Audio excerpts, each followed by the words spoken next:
ici à Montréal. À Abidjan, il y a beaucoup d'endroits chics. Ces jeunes Africains vivent aux quatre coins du monde et ont tous un point commun, ils font partie du projet baptisé African Trip. L'idée, c'est de filmer des courtes vidéos en montrant leur quotidien et les partager en direct sur l'application Snapchat. Et ce concept séduit, African Trip a des contributeurs dans une vingtaine de pays d'Afrique et compte des dizaines de milliers d'abonnés. Notre observatrice, Halima, étudiante à Paris, est la cofondatrice de ce projet et elle s'occupe des contributions venant du Mali. Si je suis invitée sur un compte, sur un des 24 comptes, en fait, je viens pendant 24 heures. J'ai le compte Snapchat, on me donne le mot de passe. Je suis votre guest du jour. Je suis votre guest de la soirée. Je suis là pour passer la journée avec vous. Pendant 24 heures, je montre ma vie, je montre mon parcours, mon expérience, que ce soit à l'extérieur, c'est-à-dire en Occident, en Amérique, etc. Ou alors que je sois dans le pays d'où je suis originaire. On est dans une rue qui s'appelle la rue de la nourriture. Il n'y a que des restaurants chinois ici. Donc je vais vous faire voir quelques spécialités.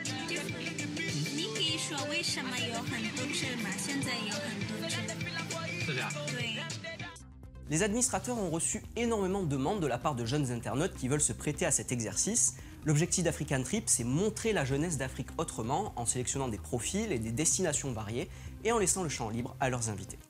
C'est du live, c'est du direct, c'est-à-dire qu'il y a une interaction directe entre le guest, la personne qui est invitée sur le compte, et les followers.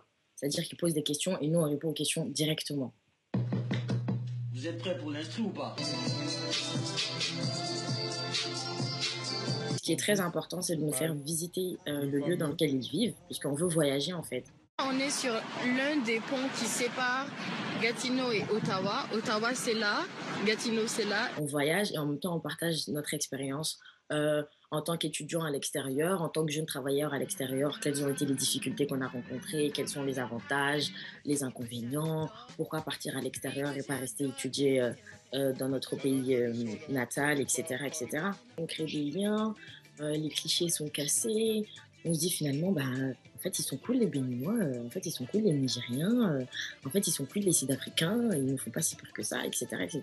Ça crée des connexions et justement, ça peut créer des liens pour plus tard.